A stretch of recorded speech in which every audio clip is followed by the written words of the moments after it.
yaqin qarindoshlar turmush quradi. Ikkita o'sha soqov genli, kasal genli birga uchrashganida embrionni yoki muzlatishimiz kerak bo'ladi, yoki oysini bachadoniga ekishimiz kerak bo'ladi. Siz ko'rgan eng chiroyli embrion qaysi kunda paydo bo'lgan? 98% holatlarda embrion qayta uyg'ona oladi. Embrionlar manimcha 50 yil ham yashasa kerak. Kley bu panatseya deb hisoblayman bor yo'q. Embrion laboratoriyada qanday sharoitlar yaratiladi? Qanchalik embrion laboratoriya o'zi steril va texnologik? Ko'pchilik o'ylaydi, embrionni muzlatib qo'ysak, 1 yilga muzlatib qo'ysak, qaytib kelsak bolamiz 1 yosh bo'ladimi deyishadi-da.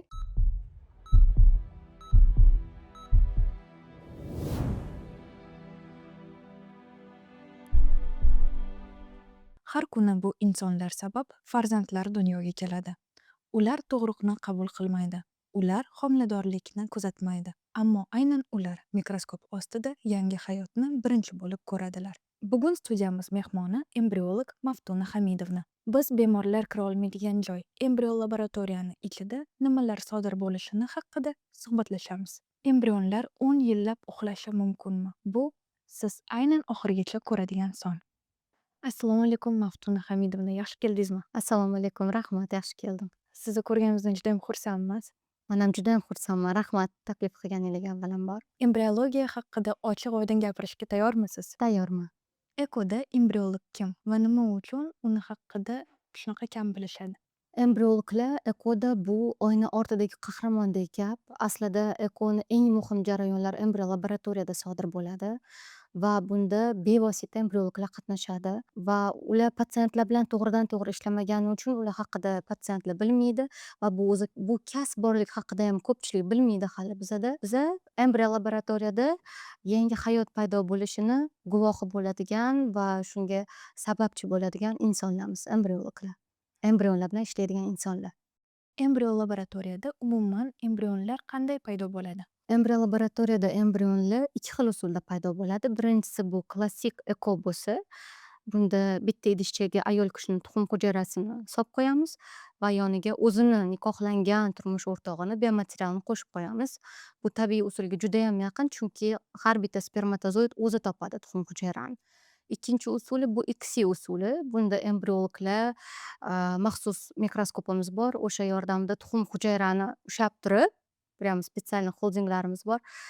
Bitta-bittalab spermatozoidni tuxum hujayrani ichiga joylashtirib chiqamiz. Ya'ni urug'lantiramiz. Shunaqa qilib embrionlar paydo bo'ladi. Urug'langanini qayerdan bilish mumkin? Tuxum hujayralarni urug'langanini biza strogo urug'lantirganimizdan keyin 16-18 soatdan keyin kelib tekshiramiz tuxum hujayralarini. Tuxum hujayrani ichida ikkita dumaloqchalar paydo bo'ladi. Bittasi oysidan, bittasi adasidan kelgan xromosomalarning yig'indisi hisoblanadi. Biza ikkita o'sha dumaloqchani ko'rsak, demak tuxum hujayra to'g'ri urug'langan bo'ladi. Agar ba'zi holatlarda bo'ladi, 3 ta bo'ladi yoki bitta bo'ladi yoki umuman urug'lanish sodir bo'lmagan bo'ladi. Va bunaqa tuxum hujayralarini biz alohida ajratib o'stiramiz. Odatda ular o'sib bormaydi 5-kungacha. Lekin biza to'g'ri urug'langanini aniq ko'rib tashxisini qo'ya olamiz. Birinchi kundayoq o'sha ikkita dumaloqchalarni ko'rganimizda pronukleuslar deb ataladi. Embrionlar qanaqa o'sadi? Embrionlar embrion laboratoriyada maxsus muhitda onasini bachadonidek muhit yaratilib o'stiriladi. Gazlarni konsentratsiyasi, harorat, hamma sharoitlar oyisini bachadonidek qilinishga harakat qilinadi va ozuqa muhitlari bo'ladi maxsus. O'sha tomchi qilinib solinadi idishchalarga va o'sha tomchilarda har bitta embrion uchun alohida tomchilarda ular o'stiriladi. 5-6 kun davomida o'stira olamiz. U yog'iga уже o'stirishga sharoit hozircha butun dunyoda yo'q. Butun dunyodagi embrion laboratoriyalarda embrion hozircha 6 kungacha o'stiriladi. Embrion laboratoriyada qanday sharoitlar yaratiladi? Qanchalik embrion laboratoriya o'zi steril va texnologik? Dolzarb savollardan bittasi. Bu embrion laboratoriya bu boshqacha laboratoriyalardan farqli ravishda embrion laboratoriyani ichiga tashqaridan havo kirishi mumkin emas. Oynalar bo'lishi mumkin emas embrion laboratoriyada. Birinchidan quyosh nuri to'g'ridan to'g'ri tushishi taqiqlangan embrionlarga. Inkubatorlarga tushishi mumkin emas. Tashqaridan havo kirishi mumkin emas. O'shaning uchun maxsus filtrlar qo'yiladi. HEPA filtrlar deb ataladi. Tashqaridan kirgan havoni tozalab, chang zarralaridan butunlay tozalab laboratoriyaga yetkazib beradigan filtrlar qo'yilgan bo'ladi.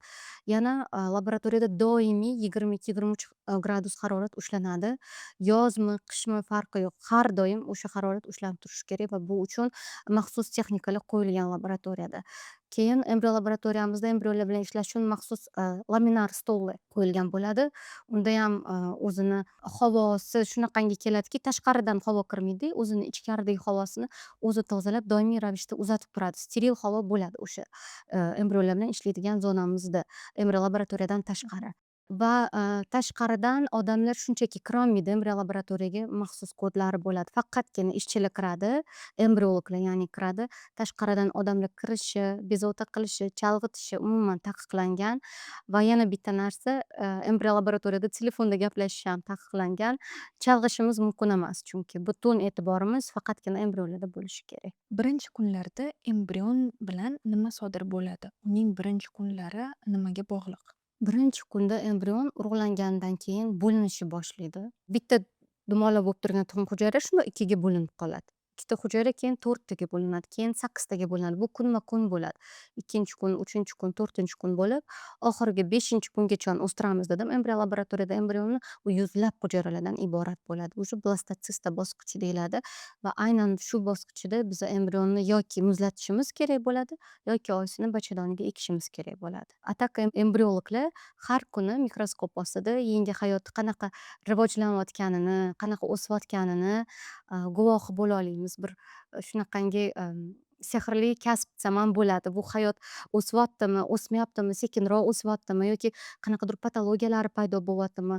Например, masalan, oysini bachadonida bo'ladigan bo'lsa, bu narsa bu odamlarni ko'zidan xolis bo'ladi. Biz buni ko'rolmaymiz. Qanaqa o'syapti, qanaqa bo'linyapti hujayralar. U o'zi bachadonlardan tushib, bachadonga implantatsiya bo'ladi.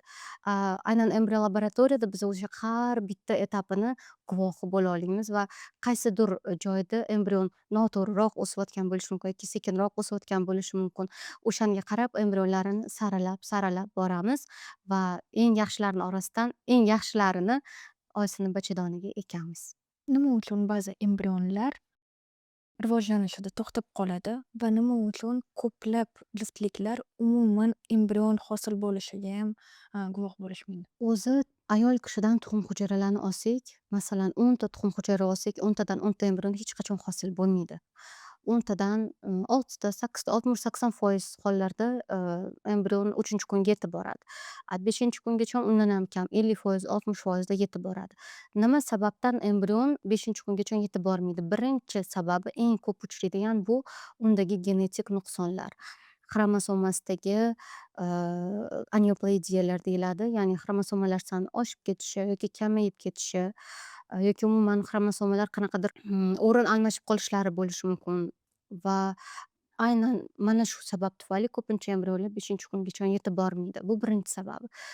Ikkinchi sababi embrion 3-kungacha yaxshi o'sadida, 3-kungacha u tuxum hujayradagi ozuqa moddalar, energiya hisobiga o'sib borsa, 3-kundan u yog'iga u embrionni o'zini shaxsiy genomi ishga tushadi va bunda sababchi spermatozoid ham bo'ladi ba'zida. Biz 3-kundan keyin o'sishdan to'xtasa, biz aytamiz bu yoqda spermatozoid sabab deymiz. O'shaning uchun agar 3-kungacha u to'xtasa, u sababi tuxum hujayrada bo'ladi. 3-kundan keyin to'xtasa, u sababi spermatozoidda bo'ladi. Oxirgisi bu sharoit, o'stirilgan sharoit embrion laboratoriyalaridagi bunga juda ham qat'iy qarash kerak. Embrion inkubatordan tashqarida uzoqroq qolib ketsa ham uni o'sishi sekinlashadi. Tuxum hujayralarini olish jarayonida follikulyar suyuqlikni temperaturasini bir maromda ushlab turmasa ham embrionlar o'sishiga ta'sir qiladi. Har bitta etapdagi ishimizni eng muhim ko'rsatkichi bu temperatura, harorat va embrionlarni o'sha maxsus suyuqliklardagi bo'lgan doimiy ko'rsatkichlarni o'zgarib ketishi embrionlarni o'sishini sekinlashishi yoki umuman to'xtashiga olib kelishi mumkin. O'shaning uchun har bitta etapida judayam ehtiyotkor bo'lish kerak. Bu faqatgina genetik nuqson, tuxum hujayra, spermatozoid emas, bunda embrion laboratoriyani va embriologlarni ham ozgina bo'lsa ham hissasi bo'ladi. Embrionning tashqi ko'rinishiga qarab, uning kuchli bo'lishini bilish mumkinmi? Bilish mumkin. Faqatgina tashqi ko'rinishiga qarab biz uni faqat tashqarisidan baholay olamiz. Undagi hujayralarni ko'rinishi, simmetrik tuzilishi, hujayralarni qolaversa rangiga ham qarab ajratishimiz mumkin. Agar u embrion o'lishga qarab ketayotgan bo'lsa, уже ranglari ancha to'qlashib qoladi. O'shandan ham bilishimiz mumkin. Ranglarigayam qarab bila olamiz. Hujayralarni qanaqa bo'linayotganiga qarab bila olamiz va eng oxirgi fikrimizni 5-kun embrionni blastotsista bosqichiga yetganida ayta olamiz. Bu blastotsist a'lochi, bu embrion a'lochi yoki yaxshi embrion yoki qoniqarli embrion deb baholay olamiz. Uni faqat tashqi ko'rinishiga qarab. Lekin embrionni faqat tashqi ko'rinishiga qarab baholab, biz buni qanchalik darajada homila bera olishini oldindan aytib bera olmaymiz. Chunki embrionni genetik nuqsonlari bo'lishi mumkin. Tashqaridan judayam chiroyli bo'lishi mumkin embrion, lekin ichida genetik nuqsonlari bo'lsa, qanchalik chiroyli, qanchalik a'lochi embrionni biz eksak ham, u embrion homila bermasligi ehtimoli katta bo'ladi. Nafas olish sinovga aylangandi. Burun bitishi xuddi devordek siqadi. Havo esa hashamatga aylanadi. Rinaxil yordamga keladi. Bir tekis purkash uchun maxsus formula. Evkaliptning antiseptik xususiyatlari, mentolning yoqimli salqinligi. Rinaxilni bir marta qo'llash bilan 12 soat erkin nafas oling. Rinaxil burun bitishiga qarshi vosita. Oldingizda bir nechta embrion bo'lsa, qaysi birini tanlashingizni bilasiz? Buni tanlashimiz uchun embriologiyalarda maxsus klassifikatsiya bor. Embrionlarni baholaydigan klassifikatsiya Garnera deb ataladi. Bunda embrionimiz shar misolida bo'lsa, sharik misolida bo'lsa, uni ichida biz alohida embrionni o'zini hosil bo'ladigan hujayralarini biz ko'ra olamiz va o'shani baholaymiz. A, B va C harflari bilan. Va embrionni atrofida, o'sha sharikka atrofida ham yana hujayralar bo'ladi. U platsenta hosil qiladigan hujayralar bo'ladi. Ularni soniga, tuzilishiga, simmetrikligiga qarab biz ularni ham A, B va C harflari bilan baholay olamiz va eng kuchli embrion bu A harfli embrion bo'ladi. Chunki u A harfli embrionlarimiz judayam hujayralari ko'p bo'ladi, bir xil joylashgan bo'ladi, tashqi ko'rinishi ham judayam chiroyli bo'ladi. Bu a'lochi embrionlar, A embrionlarimiz. B embrionlarimizda hujayralarning soni kamroq bo'ladi, ular tarqoqroq joylashgan bo'ladi. Bu to'r baholi embrionlarimiz desam ham bo'ladi va uch baholi embrionlarimiz ularda hujayralarning soni kamroq, ular judayam tarqoq joylashgan bo'ladi. Embrionni o'zini hosil bo'ladigan hujayralari ham uncha ko'rinmaydigan bo'ladi. Bular qoniqarli embrionlar hisoblanadi va mana shu klassifikatsiyaga tayanib biza 5-kun kelganda qaysi embrion eng kuchli va qaysi biri eng kuchsizligini yaqqol ko'rib aytib bera olamiz. Umuman yaxshi chiqmagan embrionlar ham bo'ladimi? Umuman yaxshi chiqmaganlari bo'ladi. Odatda bunaqa embrionlar muzlatilmaydi, chunki bunaqa embrionlar muzlatilgandan keyin qayta eritilganda yashab qololmaydi. Ular nobud bo'lib qolish ehtimoli katta bo'ladi. Shuning uchun qoniqarsiz embrionlar odatda muzlatilmaydi. Nima uchun embrion tashqi ko'rinishdan ideal bo'lib ko'rinadi, lekin implantatsiyaga sodir bo'lmaydi? Implantatsiya sodir bo'lmasligi judayam ko'p omillar o'zini ta'sirini o'tkazadi. Embrionni eng chiroylisini biza bersak ham, embrionni ichida eng boya aytganim genetik qanaqadir kasalliklar bo'lishi mumkin. Genetik kasalliklar tufayli.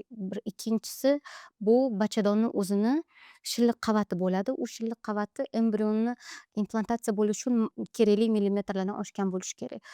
Odatda 8 millimetrdan ko'proq bo'lishi kerak. Agar u ingichkaroq bo'lsa, implantatsiya bo'lish ehtimoli yanayam pasayadi. Uchinchisi bu ayol kishining gormonal foni. Hamma gormonlarini reproduktolog embrionni ekishdan oldin hamma gormonlarini joyiga qo'yib, endometriyasini o'stirib, keyin bachadoniga embrionni transfer qilsa, embrionni implantatsiya bo'lish ehtimoli yanayam oshadi. Lekin genetik tekshiruv qilib ekilsa, ya'ni genetik tekshiruv qilganda biza aniq bila olamiz, bu embrion genetik sog'lommi yoki nosog'lommi. Sog'lom, a'lochi embrion yaxshi bachadonga, yaxshi qalin o'sgan bachadon shilliq qavatiga ekilganda albatta homilador bo'lish ehtimoli yanayam baland bo'ladi. Embrionni qanday muzlatish mumkin? Uni keyin uyg'otish mumkinmi? Embrionni vitrifikatsiya deb ataladi. Judayam katta tezlikda muzlatish, ya'ni 37 gradusli suyuqlikdan bir zumda -196 gradusli suyuqlikka solamiz. Suyuq azot. deb ataladi. Bunda embrion shunaqangi tez muzlaydiki, unda muz kristallari ham hosil bo'lishga ulgurmaydi. Muz kristallari u hujayralarga nojo'ya ta'sir qilishi mumkin. Ana o'sha muz kristallari ham hosil bo'lmaydigan tezlikda u muzlatiladi va albatta uni qaytadan uyg'otish mumkin.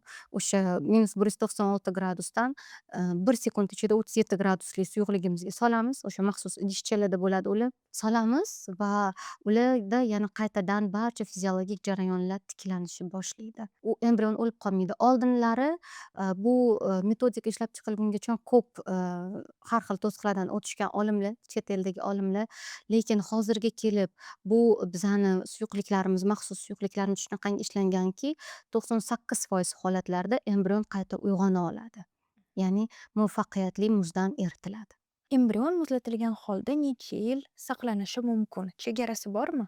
Embrion muzlatilgan holatda yillab, 10 yillab, 20 yillab ham saqlanib tura oladi. Chunki -196 gradusda undagi barcha jarayonlar to'xtaydi. U bo'linmaydi, ko'paymaydi, o'smaydi, oziqlanmaydi. Ko'pchilik o'ylaydi, embrionni muzlatib qo'ysak, 1 yilga muzlatib qo'ysak, qaytib kelsak bolamiz 1 yosh bo'ladimi deyishadi-da. O'smaydi u maxsus diyorlarda turadi, bochkaga o'xshagan oddiy idishlarda. Qanaqa 5 kunlikda muzlatsak, u 5 kunlik bo'lib 10 yillab ham turadi. 3 kunlikda muzlatsak, u 20 yillab ham 3 kunlik holatida muzlab qotib turadi. Va eng uzoq muzda turgan embrion Amerikada ekilgan, adashmasam 25 yilmi, 25 yil adashmasam muzlab turgan embrion eritilib, endi Amerikada mumkin o'zini embrionlarini boshqaga berish, donorство mumkin, bizada mumkin emas. Bir ayol eko qilgan, embrionlari ko'p chiqqan va embrionlarini utilizatsiya qilmaganda, tashlab yubormagan, saqlab qo'yinglar degan va oradan 25 yil o'tib boshqa bir qiz kelgan, "Menga embrion kerak" degan va o'sha boshqa qizga o'sha ayolni embrionlarini ekib berishganda, u muvaffaqiyatli homilador bo'lib, farzandni dunyoga keltirgan. Shunda embrion 25 yilcha muz uyquda bo'lgan va homila bergan. Mhm. Uni chegarasi yo'q. Faqat o'zini vaqtida o'sha saqlanadigan bochkalarga suyuq azot to'ldirib turish kerak embriologlar. Agar suyuq azot qolmasa, bochkani ichida embrionlar hammasi qurib qoladi. Bu faqat azotga qaraladimi? Faqat azotga qaraydi. Unga elektrichество kerak emas, gaz kerak emas, hech narsa kerak emas. Faqat suyuq azot quyib turiladi и всё. O'zi suyuq azot bug'lanadi-da, bundoq idishda qo'ysangiz tutun chiqib turadi undan. U bug'lanib yo'q bo'lib ketadi. Agar o'sha bochkaga 2-3 kundan ortiq quyilmasa, u ichidagi suyuq azot уже kamayishni boshlaydi. Uni doimiy ravishda biz to'ldirib tursak, embrionlar manimcha 50 yil ham yashasa kerak. Faqat azot bo'lsa bo'ldi. Eko yordamida bolani jinsini tanlash mumkinmi? Tanlash mumkin, lekin bunga maxsus ko'rsatmalar bo'lishi kerak. Borib "Menga o'g'il bola kerak edi" yoki "Qiz bola kerak edi" deyish qonunan taqiqlangan aslida. Oilasida genetik kasallik bilan tug'ilgan farzandlar bo'lgan bo'lsa yoki ularni ota-onalarida, doda-buvilarida genetik nuqsonli farzandlar tug'ilgan bo'lsagina genetika ko'rsatmasiga binoan qilinishi kerak aslida genetik tekshiruv. Genetik tekshiruv natijasida biz embrionni hamma xromosomalarni ko'ra olamiz va shu qatorda oxirgi jinsiy xromosomalarni ham ko'ra olamiz. Ya'ni genetik tekshiruvdan keyin biz aniq ayta olamiz, bu embrion sog'lom qiz bola yoki o'g'il bola yoki bu embrion nosog'lom qiz bola yoki o'g'il bola deb aniq ayta olamiz. Ekoda embrionni jinsini tanlasa bo'ladi, lekin bunga maxsus ko'rsatmalar bo'lishi kerak. Kelib "Menga o'g'il kerak, menga qiz kerak" deb ularni xohishiga qarab tanlanmasligi kerak aslida. Oilasida genetik nuqson bilan tug'ilgan farzandlar bo'lsagina, genetika ko'rsatmasiga binoan hosil bo'lgan embrionlarni biz genetik tekshiruv qilib, jinsini aniq bila olamiz. Lekin qator mamlakatlar bor, bu qonunan taqiqlangan jinsini bilish yoki jinsini yozish, qog'ozda sizda qiz ekan, sizda o'g'il ekan deb berish, bu Tursiya. Ularda maxsus shifrovka bilan beriladi embrionlarni jinslari. Ularda qonunan bu taqiqlangani uchun. Hali bunga qat'iyan qonunlar yozib chiqilmagan. Taqiqlanadi deb yozib chiqilmagan, lekin mumkin emas. O'shaning uchun biza harakat qilamiz iloji boricha genetika ko'rsatmasiga binoan qilishni va o'shandayam genetik tekshiruv qilinganda, albatta patsientga bizada aytish mumkin. Sizda sog'lom qiz yoki sog'lom o'g'il deb aytish mumkin. Tursiyadan farqli o'laroq ularda aytish mumkin emas buni. Ularda shunchaki sizda sog'lom yoki nosog'lom deb aytiladi. Embrionlarni genetik tekshirish nima va u jiddiy kasalliklarni oldini olishi mumkinmi? Embrionlarni genetik tekshiruvi bu embrionni 5-kunga yetganida ularni qobig'ida maxsus teshik hosil qilinadi. Embrion bo'lsa uni atrofida yaltiroq qobig'i bor va o'shani teshamiz. Embrionlar mundoq o'sib chiqishni boshlaydi. O'zini qobig'idan mundoq o'sib chiqadi. O'sib chiqqan hujayralar u platsenta hosil qiladigan hujayralar bo'ladi. Maxsus nina bilan kelamiz. Mikroskop ostida steril sharoitda maxsus suyuqliklarni ichida bo'ladi bu. Kelib maxsus ninamiz bilan o'sha o'sib chiqqan bo'ligini uzib olamiz va uzib olingan o'sha bo'lakni genetik tekshiruv uchun yuboramiz genetik laboratoriyaga va bu yerdagi qolgan embrionimizni qaytadan muzlatib qo'yamiz. Genetik laboratoriyani javobini kutamiz va genetik tekshiruv yuborganimizdan keyin PGTA tekshiruvi deyiladi. Ular tekshirib bizaga javobini aytishgandan keyingina bu embrionni taqdiri hal bo'ladi. U sog'lom bo'lsa ekiladi, nosog'lom bo'lsa uni utilizatsiya qilinadi va albatta agar oilasida genetik har xil nosog'lom farzandlar tug'ilgan bo'lsa, albatta bu judayam kerakli tekshiruv hisoblanadi. Nima uchun? Keyingi farzandlari aynan o'sha kasallik bilan tug'ilmasligi uchun. Judayam ko'p hozir bizada nimaga desangiz, qarindoshlik nikohlari ko'p bizada. Qarindoshlik nikohlarida bir-biriga yaqin bo'lgan qarindoshlar bo'lsa, ularni organizmida ichida o'zi bilmagan. Qarindoshlar nikohlarida ularni o'zida ichida o'zi bilmagan soqov genlar bo'ladi. Ular namoyon bo'lmaydi tashqi ko'rinishidan, lekin ular o'shani tashuvchisi hisoblanadi. Yaqin qarindoshlar turmush quradi. Ikkita o'sha soqov genlar, kasal genlar birga uchrashganida o'sha nosog'lom farzand dunyoga keladi. Genetik nuqson bilan dunyoga keladi. Va judayam ko'p o'sha qarindoshlik nikohi natijasida oilasida bir necha marta nosog'lom farzandlar dunyoga kelishi, nobud bo'lishi yoki hozirda yashayotganligi sababli ota-onalar genetik tekshiruvga murojaat qilishadi. Eko va genetik tekshiruvga. Va bu bilan biza judayam og'ir genetik kasalliklarni oldini olib qola olamiz va o'sha oilada genetik sog'lom farzand dunyoga kelishiga sababchi bo'la olamiz. Aynan genetik tekshiruv yordamida. Lekin shunaqangi kasalliklar bor, qarindoshlar turmush qurishganda xromosomalarni soni bilan emasda, aynan bitta xromosomani ichidagi uchastki o'zgarib qoladi, boshqacha bo'lib qoladi yoki tushib qoladi. O'shani biza PGTA tekshiruvi yordamida bilolmaymiz. Biza qaraymiz, xromosoma 46tami? 46ta sog'lommi? Sog'lom. Lekin o'shani qaysidir xromosomani ichida genetik mutatsiya ketgan bo'lishi mumkin. Uning uchun yana boshqa tekshiruv bor. PGTM tekshiruvi deyiladi.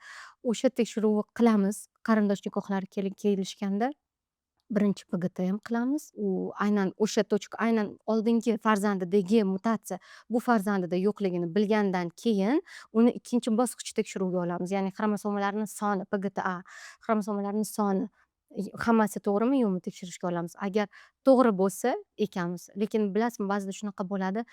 Birinchi bosqich tekshiruvimizda oldingi farzandlarida uchragan mutatsiyalarni biza ko'rib qolamiz. Yuzaga kelib qolgan bo'ladi. U embrionlarni biza уже ikkinchi etapga olmaymiz.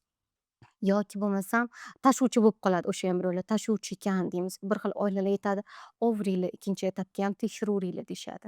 Keyin ikkinchi etapga olganimizda unda xromosomalarni sonida mutatsiya bo'ladida, xromosomalarni soni yoki ko'proq yoki kamroq bo'lib ketgan bo'ladi. Unaqa embrionni ham afsuski eka olmaymiz va shunaqangi holatlar bo'lganki, qarindosh nikohlari kelib shunaqa tekshiruvlar o'tkazgani natijasida birontayam sog'lom embrion olmagan holatlarimiz ham bo'lgan. Ular albatta yana boshqatdan ekoni boshlashadi, yana boshqatdan hamma etaplardan o'tishadi va albatta bu finansiy judayam moliyaviy tarafdan judayam katta sarmoyani talab qiladigan tekshiruvlar hisoblanadi. O'shaning uchun genetik tekshiruv ayniqsa qarindosh oilalarga judayam kerak deb bilaman. Siz ishlayotgan embrionlar bilan ruhiy bog'liqni sezasizmi? Ruhiy bog'liqlikni qanaqadir ma'noda balkim bordir. Chunki embrionlarni tekshirganimizda zo'r o'syapti shunisi deymizda. Keyin молодец oxirigacha o'sib bergin deymiz. Ayniqsa, yoshi kattaroq patsientlarimizda tuxum hujayralari kamroq bo'lsa va ular sekinroq o'sayotgan bo'lsayam o'sib bera qolgin deb ba'zida bo'ladi shunaqa gaplashib, olib tekshirib yana qaytib inkubatorga solayotganda так что bor. Ruhiy bog'liqlik qanaqadir darajada bor. Chunki ular o'sishdan sekinlashsa yoki oxirigacha 5-kungacha yetib borolmasa, bizayam xuddi patsientlardek ular uchun nima deydi, siqilamiz. Ba'zida o'sha embrionlarni o'ylab kechasi nima deydi, uxlolmay chiqqan paytlarimizam bo'lgan. Shuning uchun bor, bog'liqlik bor.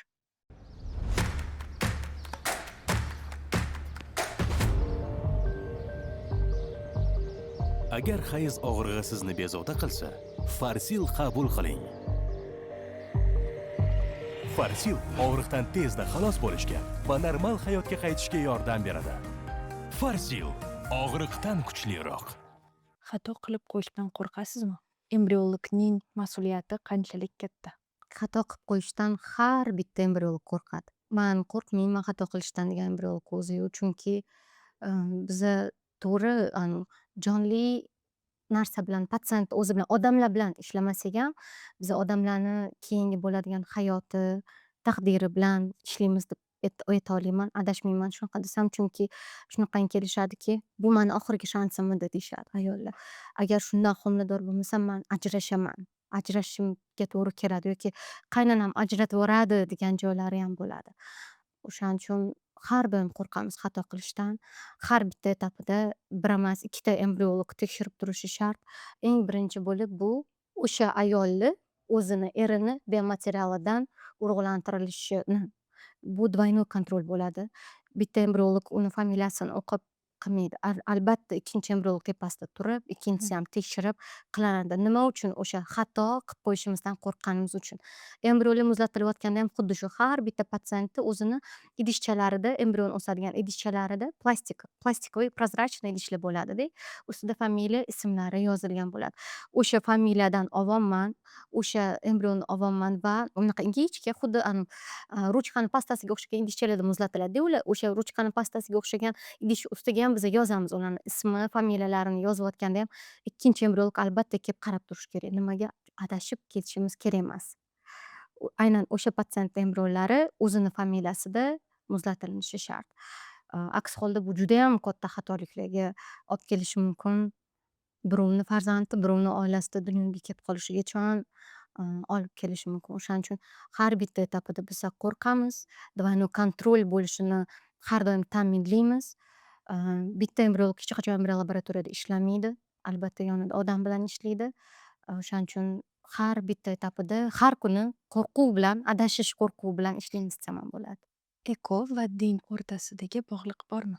Eko bilan dinimiz o'rtasida bog'liqlik ko'pincha o'ylaydi. Dinimizda bu ruxsat berilmagan deb o'ylaydi ekoni. Ayniqsa musulmon davlatlarda shunaqa tushuncha bor. Dinimizda ekoga ruxsat berilgan. Shayxlarimizni bu haqida ma'ruzalari ham bor. Ruxsat berilgan qachonki nikohlangan turmush o'rtoqlarni o'zini jinsiy hujayralaridan embrion hosil bo'lsa. Mumkin emas birovnikidan olishdan, boshqa ayol yoki boshqa erkakniki bilan olib qilish donorство deyiladi. Dinimizda bu ruxsat berilmagan. Ko'pchilik aytadi, sizlar Xudoning ishiga aralashyapsizlar, bu yaratguvchilik Xudoga xos, sizlarga emas deb yozishadi. Bu aslida Alloh tomonidan berilgan ilm. Xudo shuni bo'lsin, yuzaga kelsin demaganda bu narsalar bizgacha yetib kelmasdi deb o'ylayman. Biza shunchaki o'sha Alloh yaratib berayotgan, insonlarga berayotgan bitta umidni, shansni sababchisimiz xolos. Biza yaratguvchilikka da'vo qilmaymiz hech kim. Embriologlar ko'pchilik nimagadir shunaqa judayam ko'p negativ yozishadi. Hech kim unga da'vo qilmaydi. Embrion laboratoriyada mikroskop ostida paydo bo'ladi, lekin unga jonni Xudo beradi. Shu o'ssin desa 5-kungacha boradi. Agar qo'shilmagan bo'lsa nasibasi, albatta u bormaydi. Bu yoqda уже eko ham kuchsiz. Даже Amerikaga borib qildirsa ham agar o'sha Xudo bo'lsin demagan bo'lsa bo'lmaydi. Shuning uchun bu dinimizda hech qanaqa qarshi ko'rsatmalar yo'q. Agar o'zini nima deydi, qonun qoidalari bilan qilinsa. Bir umr esingizda qolgan holatlar bormi? Bor. Bitta patsientkamiz, hech ham esimdan chiqmaydi. Hali yosh, endi bu kasbga kirib kelgan paytlarim edi. Birinchi ishxonam, ish joyimda, patsientkamiz 4-marta embrion transfer bo'layotgan edilar va kelib embrionlar uchun maxsus kley borda. O'sha kleyni o'tqizsa homiladorlik bo'lish ehtimoli oshadi ozgina miqdorda va ular o'sha kleyni so'raganlarda hech ham esimdan chiqmaydi. Kichkina oynachamizni bundoq ochib qarardikda, ularga taqillatyaptilar eshigimizni. Bundoq ochsam oynachamni, yig'layaptilarda. Ko'zlari to'la yosh. Kechagidek esimda. Familiya ismlarigacha, tashqi ko'rinishlarigacha esimda. Ko'chada ko'rsam taniyman ularni. Ko'zlari to'la yosh, yig'lab, "Maftuna, iltimos, menga kley topib bering. Kley bilan menga embrion transfer qiling. Bu oxirgi shansim, oxirgi embrionim." 2-marta qo'rqayotgan bo'lganlar. Birinchisida muvaffaqiyat bo'lmagan, homilador bo'lmaganlar va ikkinchi ekoprogramma oxirgi embrion bo'lgan.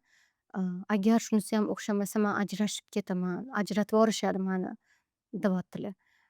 Bizada ulargacha bo'lgan ozgina paytda embrionlarni kleyi kelganda klinikamizga, biz uni ishlatganmiz va уже qolmagan bo'lgan. Ular kelgunlarigacha 2 hafta oldin уже u suyuqligimiz tugagan bo'lgan. Yig'lab so'rayaptilar, men aytyapman, qolmagan hozir bizada desam, topib bering shuni deyaptilar. Biz qidirganmiz, albatta ulargacha patsientlar ham chunki so'ragan. Biz bitta suyuqligimiz tamom bo'lguncha уже telefon qilib o'sha bizaga yetkazib beradiganlardan so'raymiz, qolmayapti, bizaga yetkazib beringlar deb. Ular aytganki, hozir bazada ham yo'q. O'zbekiston hududida umuman bu narsa yo'q, kirib kelmayapti hozir deyishgan. Men ularga tushuntirishga harakat qilyapman o'sha paytda. Yo'q ekan, hozir O'zbekiston hududida yo'q ekan deyapman. Men aytyapman, kutib turing, ozgina balkim kelib qolar desam, kutolmayman deyaptilar. Menga srok qo'yilgan deyaptilar. Qaynonalari srok qo'ygan ekanlar. Bo'lsa mashinasi bo'ldi, mana shu oy bo'ldi, bo'lmasa ajrashinglar degan ekanlar. Yig'laganlar, nima qilsangiz qiling, iltimos deyaptilar. Ilojimiz yo'q deyapman deb, shunaqa sharoitlar bo'ladi. Yo'q, ilojimiz yo'q. O'zbekistonda bo'lmasa qayerdan olib bera olamiz? Va ertasi kuni ularni уже embrion transferlari bo'lishi kerak edi. Embrion transfer qilganmiz. Yana yig'layaptilar, yana bunisi ham bo'lmasa-chi deb judayam katta umidsizlikka tushib qolgan yolidilar. Yoshlari katta edi, 38 yosh edilar va homilador bo'lganlar. 14 kun ular bilan birga kutganmiz biz o'sha testlari chiqishini, HGC chiqishini va kelyaptilar. HGCni javobi bilan odatda patsientlar embrionlarga kelmaydi, HGCni otvetlari bilan, chunki biz bilan ishlamaydi, biz ular bilan ishlamaymiz. Kelyaptilar, yana eshigimni taqillatib, "Maftuna" deyaptilar, "Homilador ekanman" deyaptilar deb HGCni ko'rsatib.